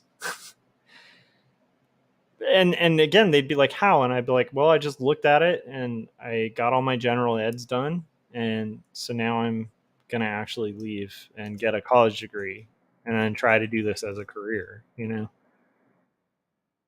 I remember just like, again, a lot of people who were kind of, again, had their own backpacks, right? Their own kind of weights that they were kind of carrying that were that were tethering them in place, you know? Because like, here's why the backpack's a metaphor to me. In that backpack was this notebook that, the guy used to role play. He used to like make this whole world, you know? And it was his favorite thing to talk about. It was like his favorite universe to like imagine and live in. And there's nothing wrong with that, but the problem is it's just a little notebook. It's all in his head. And it's like he'd talk a big game. He was inspiring when he'd talk about it. It was like one of the most exciting things you'd hear about. But that like it never came to fruition. And it's like that guy could have taken over the world. He had such good art skills. I mean, maybe I'm remembering because I wasn't that good at the time. Not that I'm much better now, but I will say I'm much better than I was at the time. So maybe my recollections like making him a much better artist than he might have been, because at the time it wouldn't have taken as much to like impress me. But still, I still remember he had like a really good just potential, and all that potential was lost because he kind of allowed himself to get stuck in what I call the Tolkien trap, which is like assuming you're J.R.R. Tolkien and building this universe and world. If you're not J.R.R. Tolkien, be careful, because you can end up in the Tolkien trap where you live in the fantasy of it and you never make the fantasy a reality. And to me, that's tragic, because again, put yourself in my position at the time. You're working like some shit job, which I was, and that's not trash and shit jobs. Everybody who worked there knew it was a shit job. I knew at the time it was a shit job. But you're working this job and you're feeling stuck, and then you get robbed at gunpoint, and that's it. Life done. Over, you know. And then you have to kind of answer, okay, well, what did I leave behind? And it's like nothing. Like, I was a guy who worked a crap job and went to a junior college, had ideas. The most that could have been said of me is like, well, he had wanted to do these things, but like, potential would have just been lost. And it's like anybody else that I knew in that circle put in that situation would have, met a similar end. Let me check on my dog. I'll be right back. He's all worked up and barking at stuff, so I'm gonna go check on him. Let's put on the trailer for Extreme Time. Said, sorry to cut you off, but wanted to ask you a question. Okay, give me 2 seconds and we'll do that. So, okay, here is the trailer for. But yes, ask the question in the chats. Got no problem answering it. Now let's see. Let's put on the Wordzoid ad. Well, Peter, since I'm such a big music fan, I'm gonna have to go with Karen Carpenter. Oh, Stu, I'm sorry. That's the incorrect answer. Trish, what you got for us? I'm gonna go with Kim Gordon. All right, let's check that answer. Kim Gordon. Do we have a Kim Gordon? Yes, and that means you're our new Wordzoid champion, Trish. Dale, tell Trish what she's won. Trish, you've won a copy of 2 stories, a memoir of faith and mental illness. Handwritten, hand-drawn, and handed to you by artist and writer Joshua Kemble. But wait, that's not all. You've also won a copy of Jacob's Apartment, the story of a doomed romance. What happens when you take eternal sunshine out of the spotless mind and put it in a blender with Ghost World? You get Jacob's Apartment, written and illustrated by Joshua Kemble. Trish, thank you for playing Wordzoid. All right, great job, Trish. I was told I was gonna get a lifetime supply of paper towels. So, I'm curious what Extreme Time's question is. In the meantime, I want to be clear. I'm not knocking junior colleges. I'm actually a big fan of junior colleges. Like, I myself do not come from a lot of wealth, and community college allowed me a way to get early college education at a really low cost, where I was able to go on and get, a 4-year degree and then pivot and get a master's degree.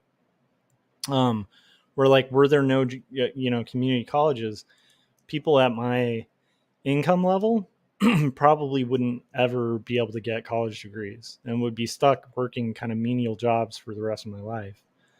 So I'm a big proponent of community colleges. I think they provide a lot of opportunity for people, to just be able to get out of their circumstances, and I've definitely borne that out in my life, so it's like just, anecdotally, but I think more than anecdotally, I think it improves the community. It allows people to get educated. It allows a lot of people to get like nursing degrees, which again is like a big change of pace for people.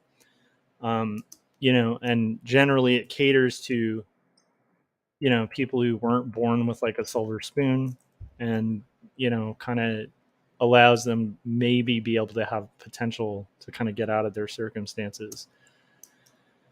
I know it's a good thing for like, I know a lot of people locally here are engineers, and it allowed a lot of people to go on and become rocket scientists that like grew up, in poverty. One of my friends, who's like one of the wealthiest people I know, like did the junior college route, and, it took him from like trailer parks to like pretty hefty wealth. So it's like, it's not, I'm not knocking community college. I'm just saying there is an element for anybody who's been to a community college, this.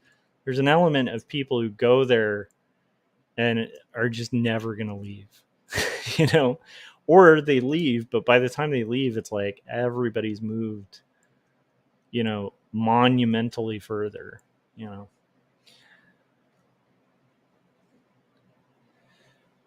Extreme Time said, well, my life is basically the same as the guy at college. I have this idea wanting to do comic books, but I have no idea where to start. Any advice on how to start? Oh, okay. Well, I mean, first off, it's like it took me a while to get there, so but I mean, to me the biggest advice in starting a comic is just to commit to something. To like sit down and say, I'm going to finish the script, and give yourself like a deadline, maybe start. I'm going to give you the same advice like my buddy Scott Circlin gives. Don't get so stuck on like the tools and stuff. Start with like the map. So I would say like the first thing you should do is figure out what kind of plot you want. Well, first off, like pick a small project. Like maybe it's a 24-page comic. So that's a good place to start. And just tell a story. It doesn't have to be the story that's precious to you. It can be any story. But pick a story that you can tell in 24 pages. And then decide what story arc you want it to take. And you can look up these arcs online, like a hero's journey, and it'll tell you like, I tend to structure most of my stories, and I do like slice of life, like auto-bio stuff, but it's like, it still follows the arc of like a hero's journey story, so you can look up something like a hero's journey story or different story arcs, and it'll give you like a map, and it'll say like, where the rising action happens and all of that. So then you get a map, like you've got a map. And then what you've got to do is commit to a first draft and give yourself a deadline. It can be a deadline that shifts, but you got to convince yourself that the deadline can't shift. Like your first draft, for a 24-page comic is due in like 2 months. And you need to write a script, and sit down every day and write. Start with like, again, like the basic plot points, kind of work out those, like your basic plot points, and then fill it out, like, and then give the draft, the scripts that you've made, that doesn't require any art tools, anything special. It just requires a word processor, right? I think most people have access to like, Google, what is the Google version of Word? I use it all the time, and I can't even. I think it's just Google Docs. I don't think that costs anything. So use Google Docs, right? Send the Google Doc to friends you admire and know, especially the people that know story the best. If you don't know people who know story, and you're like, let's say you're still at that junior college, dude, you've got access to English teachers. Give it to your English teachers. Like, hey, can you critique this? Can you like read through this and give me some tips? I'm trying to write this story, So anyhow, give it to the most literate people, the people who are going to be critical and find spelling errors and plot point problems and stuff like that. So that's number 2, right? Once you have your script, then like, rough out the whole thing, like on napkins if you need to, just doodle what the pages are going to look like. Give yourself a deadline on that. Like maybe that's 2 months, maybe that's 1 month. where you need to rough out and thumbnail the 24 pages. And before you get to your roughs and thumbnail, like have a vision of where you want it to be. Is it going to be a standard comic? If it's going to be a standard comic, look up standard comic book sizes, right? And then when you're roughing, when you're doing real quick sketches of what it's going to look like, you're just helping yourself visualize the script. Then, from that, like, just try to keep the dimensions in mind, like what the final product's going to look like. Try not to like sketch out ideas that are going to take like a giant page size to do. Like maybe if they're standard comics, then your thumbnails roughly should look a little bit like they'd fit in that. Again, real quick sketches. Give yourself a month or so to do that. And then from there, start moving to final, right? Pick your process. Like, are you going to do it traditionally or are you going to do it digitally? Get the basic tools to do it. You don't need a ton. If worse comes to worse, you can do it with a Sharpie, dude. But figure out your tools. I'd recommend if you're going to do it traditionally, like use like a Pentel Pocket brush pen. They're fairly cheap, bristle board. If you're going to do it digitally, you can use pretty much any program, but make sure it's print ready, so you're working at least 300 ppi, and then start working out the script. Like take the script and work it out page by page. Before you know it, you'll have a comic, and maybe it sucks, but it's a comic. And then guess what? You're a cartoonist at that point. And you're one step closer to making it happen.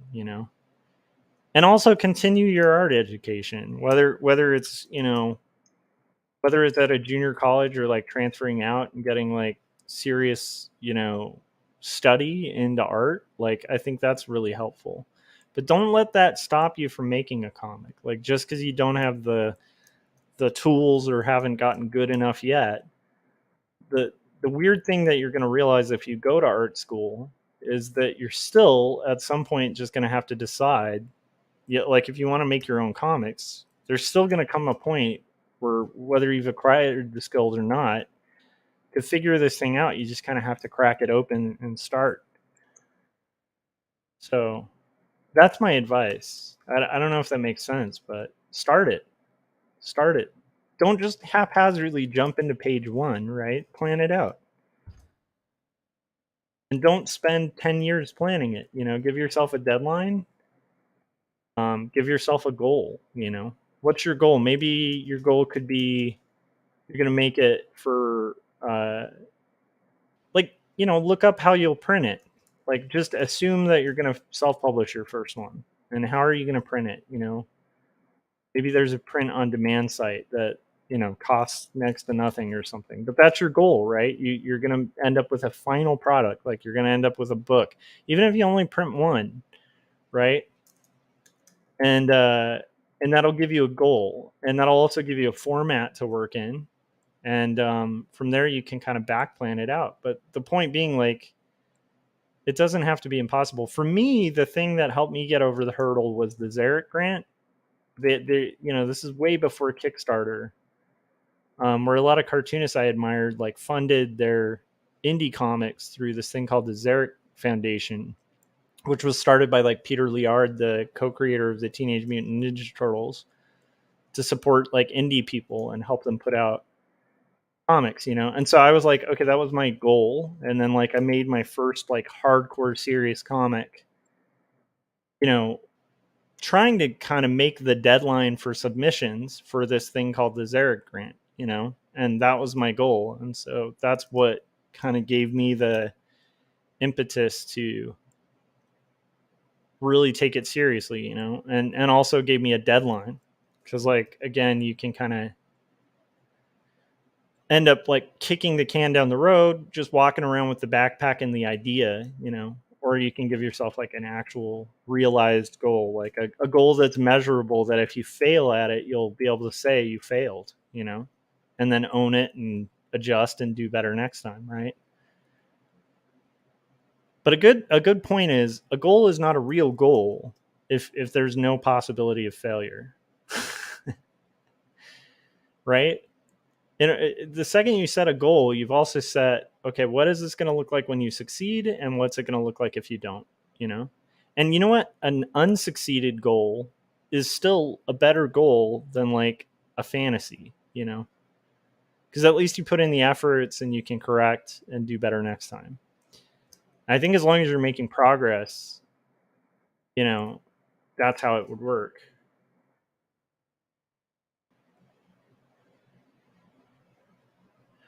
Thomas said, I'm surprised you started there, Josh. I thought you were going to say make some 1-pagers, then 4-pagers, and grow from there. No, I think you learn. I'm not going to be fully like Scott. I mean, I will say you could make a 1-page, you know, like here's what I would do. If you want something real short and easy just to get a taste of finishing something, make a poster comic. There's so many print on demand sites where you can print like a poster sized thing, or you could use like cat print and just do like an 11 by 17 poster that's a single comic that has a beginning, middle, and end. And you could do that. But I really think you learn the most about comics by doing that first full issue. But I will say on what Thomas is saying, that's another route. Like if the 24 pages seem totally impossible, you could start with a poster comic. In fact, maybe you do a series of poster comics till you fall in love with one of the ideas.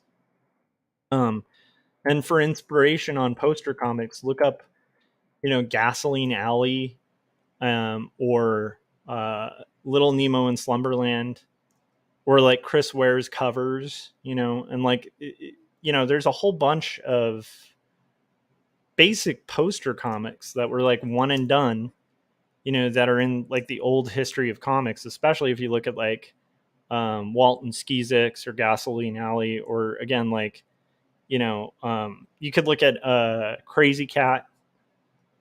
A lot of these things like could be like, it's just a big poster where it's like the, you know, you're doing almost like a single one-off. That might be a good way to start, you know, because if you fall in love with one of the ideas you're doing there, you know, or you could do what Christopher Runciman's doing, where you're doing a beginning, middle, and end in one page. But I personally, I mean, I'm a little more ambitious. I don't know if this is for everyone, but I do think you learn a lot. You learn so much from the process of biting off a bigger project that I think you should start with like an issue, like a comic book issue. Because I think in that process of just formatting it, planning it, all of that, it really prepares you for what comics are like. But if I wasn't going to do a long form thing, right? Like if you just want to start getting in the habit of finishing, you know, yeah, make a poster comic, because then at the end you'll have a product, you know, and if you want to ease into it, you could move from that to like a mini comic, and then from that to like a full. But either way, like I, you know, especially if you feel like there's a comic you're supposed to tell or something, I feel like just tell that comic, you know. And again, like taking on something ambitious and finishing it is going to put you in a league that's a little different than people that are taking easy chunks. But yeah, starting small isn't bad. Thomas isn't wrong about that.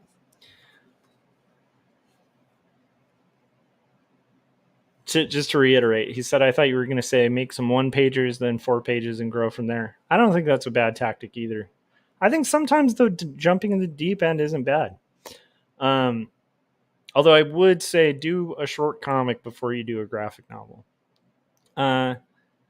Extreme Time said, thank you. I really appreciate it. That makes a lot of sense. Actually, when I met you at Bases, you inspired me in a way because I always wanted to do more with comics, but didn't know how to start. Oh, that's right. Okay, I'm kind of remembering. I think we met at Bases. Yeah. Yeah. Dude, I need to do another thing at Bases. That would be super fun.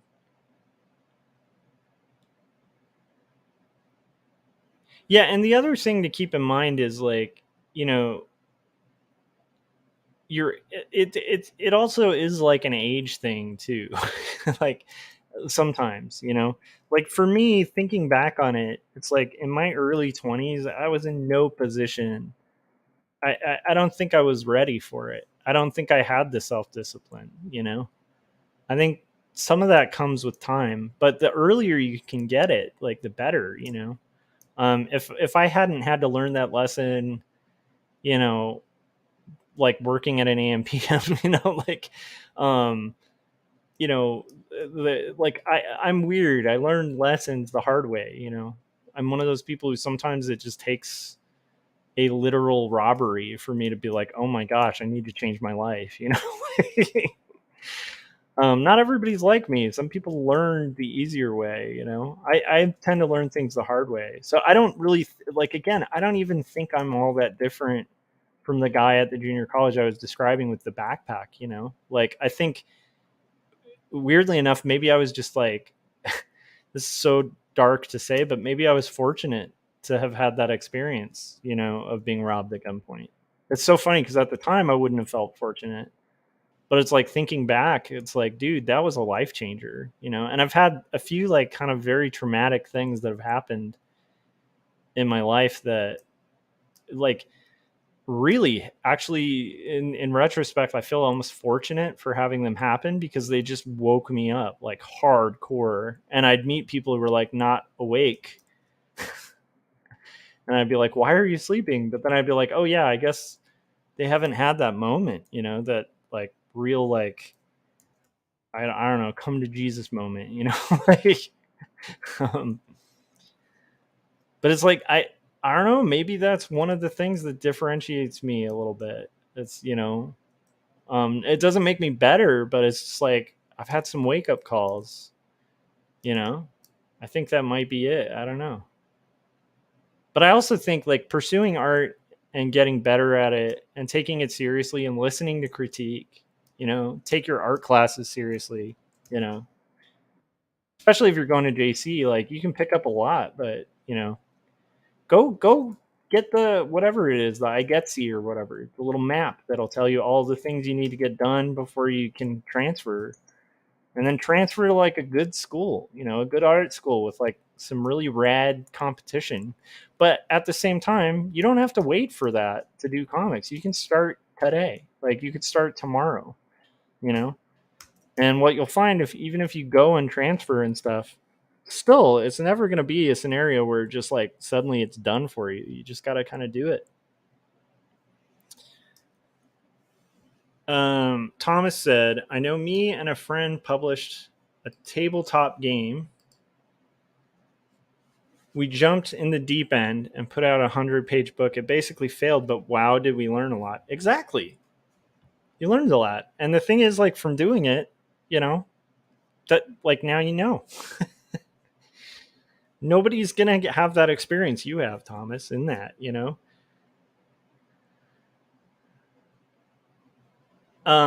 Extreme Time said, I'm 24 now and I feel like I'm wasting my life away. I want to just make the jump in what I want to do. Yeah. And honestly, it sucks. Like, here's the thing that is like, I did a thing called comic books suck. They do. They're really hard to do.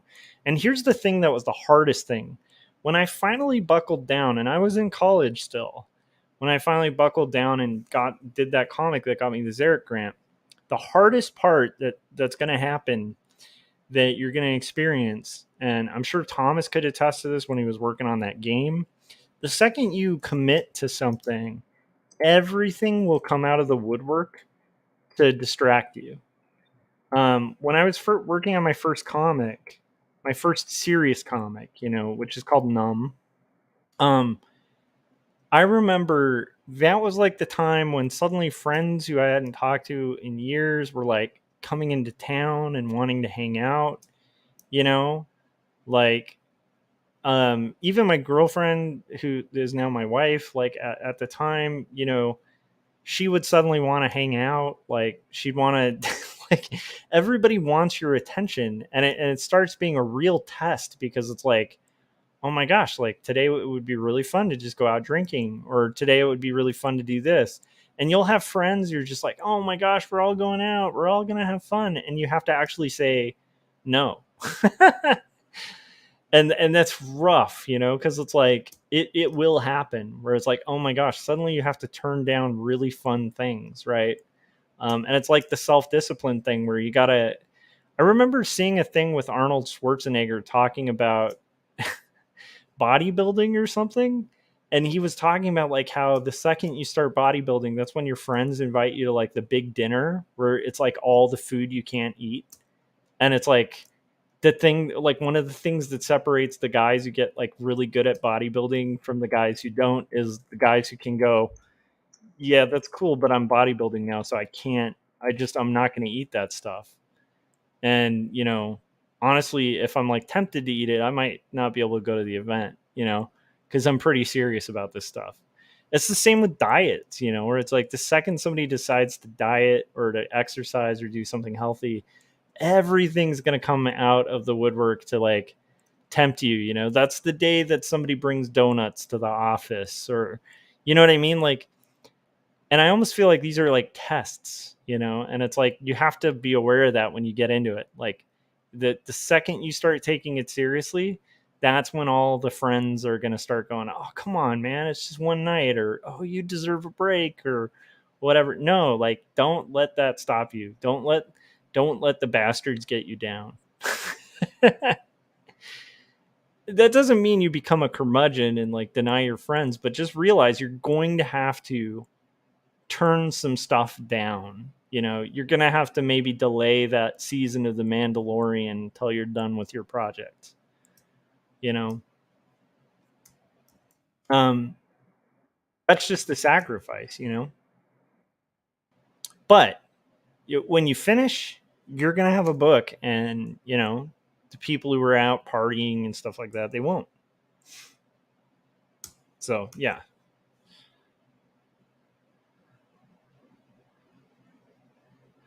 Thomas Adams said Murphy's Law to the max. 100%. Because, like, the second you decide to do anything, again, like, I know it's weird. There's that movie Field of Dreams. And I haven't seen this movie in years. So I might rewatch it and be like, that was the stupidest movie I've ever seen. But from what I remember, it's not like the guy got a lot of support to, like, build this baseball field, The whole thing's a metaphor for the creative process or the process of pursuing a dream, right? You're going to face opposition from every angle, Um, some people might make the argument that The Princess Bride is about the creative process, Whereas like you go through all these things, you're going to face the pit of despair, right? But if you're not pursuing, something for love, then you won't have to face the pit of despair. But if you want love, you're going to have to face the pit of despair. That's a great movie, by the way. Anybody who knocks The Princess Bride is a freaking lunatic. All right. You guys, we're almost done with this panel. So here's the thing too. Don't get discouraged. Like progress is progress. Like tonight, for instance, I have a day job even still. It's a creative one, which I love. But it's like these things get done on top of that, even when they're being done professionally. So it's like for me, I started this stream with like a very realistic but a little bit ambitious of a goal for this stream where I'm like, hey, you know what I'm going to do? I'm going to finish a panel. I'm going to finish the shading for this panel. And guess what? I'm going to finish the shading for this panel. And as long as I'm done by 2, I think I can make that work tomorrow, right? If I were younger, I might be able to even make it work going a little further,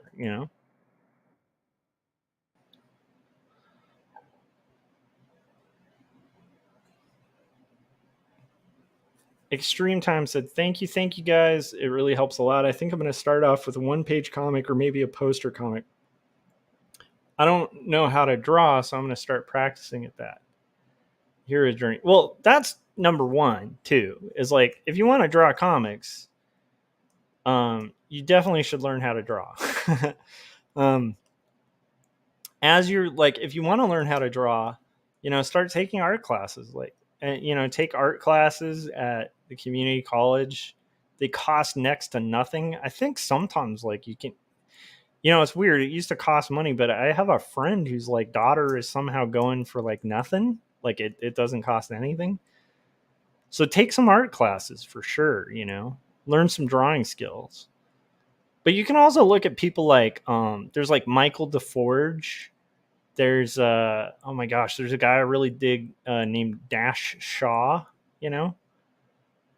Um these are like guys that like do indie comics that like they aren't like well, Dash Shaw is like an educated artist, but the point being like these guys are like drawing in a style that is not like an art school style.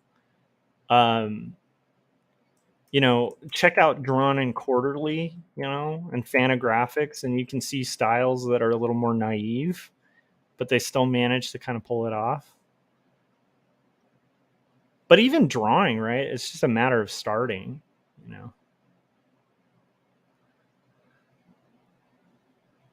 But drawing is definitely something where education will help you, Take drawing classes, do life drawing sessions, But preferably like the nice thing about an instructor is they can give you pointers as you're doing it.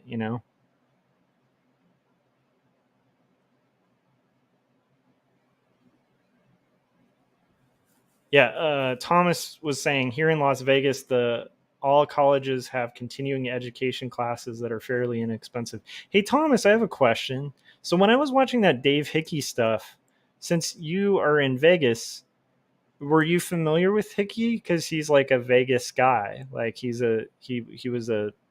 I mean, that's kind of similar to I guess you asking, "Hey, this guy's from California. Are you familiar with him?" But I figure I don't know. He's a pretty well-known art critic, and theorist and stuff, and he taught at University of Las Vegas, so you might be familiar, might have been familiar, I don't know. But yeah, even junior college though, man, junior college was not easy to get out of. Like when I started taking it seriously, I would get off work at because I worked graveyard shifts, and so like I would get off work at like 7 in the morning, after an all night shift. And then I would take classes at 10. So I'd have to take these like power naps between, and I had to talk to my professors and say, like, hey, dude, I work graveyards. So like if I fall asleep in your class, please wake me up. But I'm not like bored. I'm just like, I have to work this crappy job to like, live.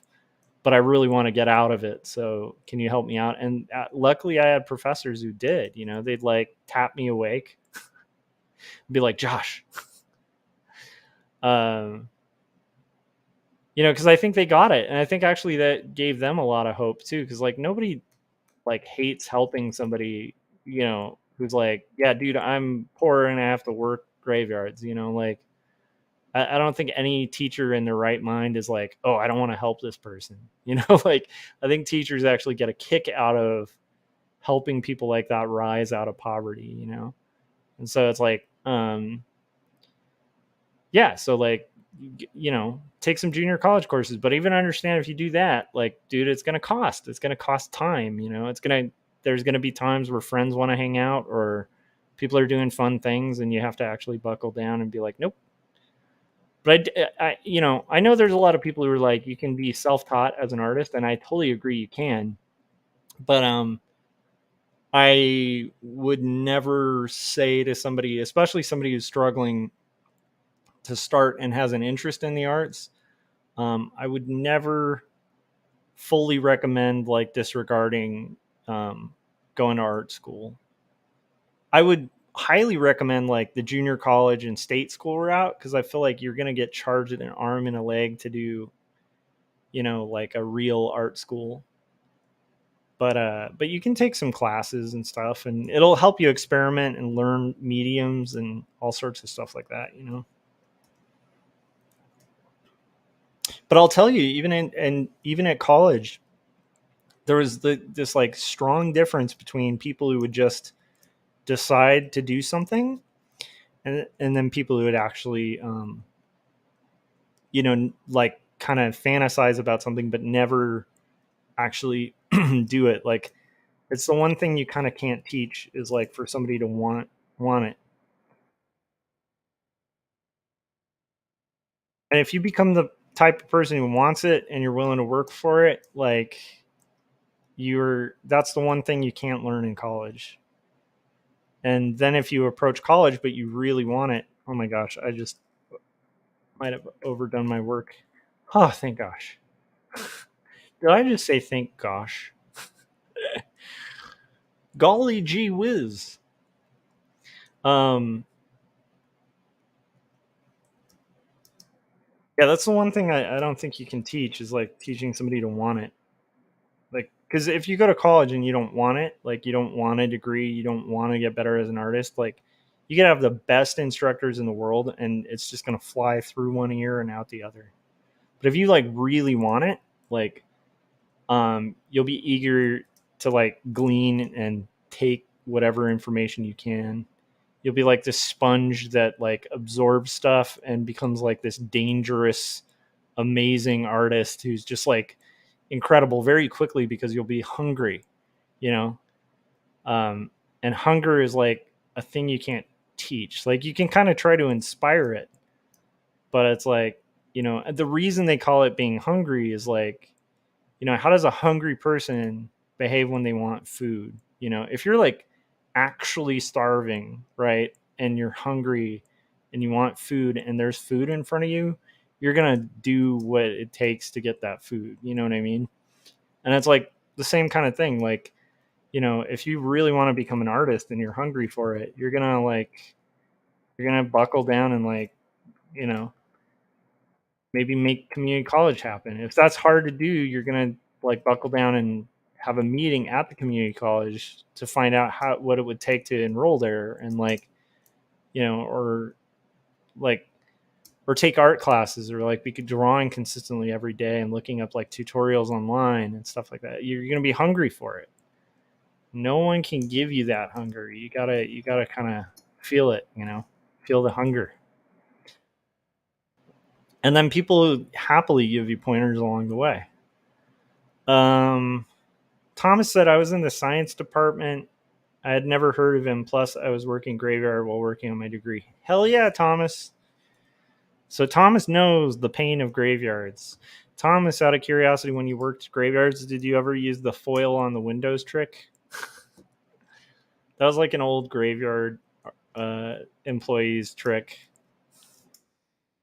Everybody I knew who worked graveyards, we'd line our windows with tinfoil because it like blocked out daylight.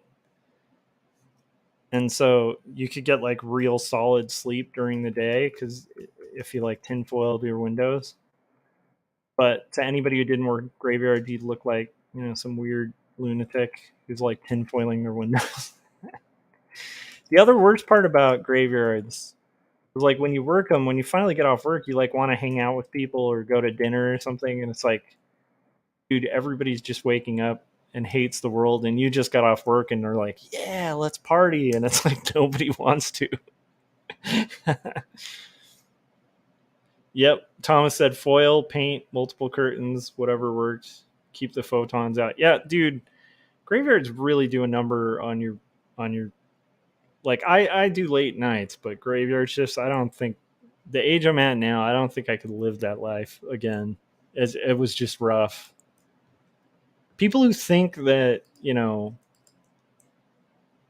yeah, people who think that's like a menial job, it's like it might be menial job, but it is like one of the hardest things you will ever do.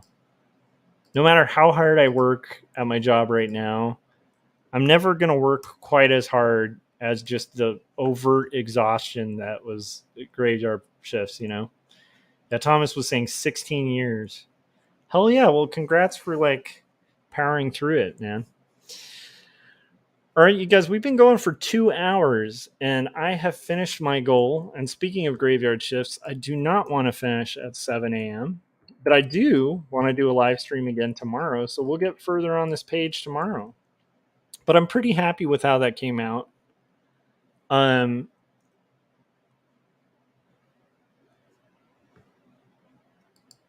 And oh, nice. And then Thomas said, I stayed on graveyard to finish my degree when I was after day shift. Yeah, actually, graveyard shifts can work well with college as long as you talk to your professors.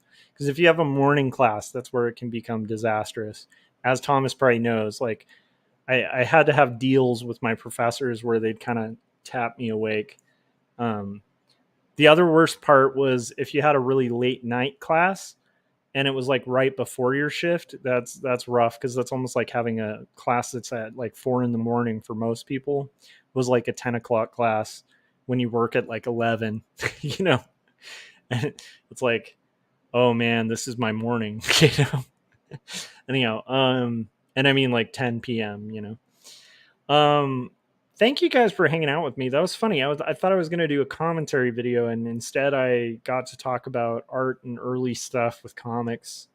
Um, Extreme Time, you gotta if you do, like if you do start something, you know, share it with us, man. Feel free to let us know in the community. I'd love to hear about your journey and like where you go with it and stuff like that. Um, and that's kind of rad that you. I appreciate you following this too. And it's I don't know, it's one of my favorite things in the world is like seeing young artists, you know, take it more seriously and start doing it. I'll tell you, like, I didn't start taking it really seriously till about 28. So 24 would be a really good. 24 was is probably maybe a year older than I was when I had that experience of, you know, like kind of like, wow, I got to take my shit seriously with art, you know. But comics, I don't think I really seriously approached till, you know, I took a lot of drawing classes and stuff like that, and then had that realization at like 20. No, you know what? It's probably like 25 or 26. So you're at a good age to start, man. There's no there's no age that's too late to start. Um yeah, Thomas was saying I had trouble with the evening classes. Yeah, 100%, man. Well, anyhow, I appreciate you guys for tuning in. I hope you hit subscribe and hit the bell so you get notifications when we're about to go live. I'm probably going to do this again tomorrow night. I'm pretty excited about working on comics. I want to do an earlier day stream since the kids on vacation, so it's like I might be able to actually do a day stream, not day, but like maybe like 6ish or 7ish, when I usually have to wait till like 9. So that depending on how exhausted I am when I get home, I'll see about that. But um, nice. And then Extreme Time said, I will definitely will. I'll be joining more of your live streams. Well, I appreciate it, man. And I'd love to hear what you like, where you end up going with it. It sounds really fun. Again, even if you're doing a one page, you know, starting with that plot structure where you've got a clear beginning, middle, and end, and have that mapped out. Um, and even if you're drawing it with like stick figures, you know, like some of the most inspiring stuff on comics, and people using comics as a storytelling method is also Linda Barry. I'd recommend like see a talk with Linda Barry where she talks about kind of the how anybody can do comics. Like it's pretty inspiring. All right. Also, my buddy Scott Cirkland has the Making Comics 101 uh, on YouTube, which is like entirely free. So that can be a really nice starter kit, you know, for everybody.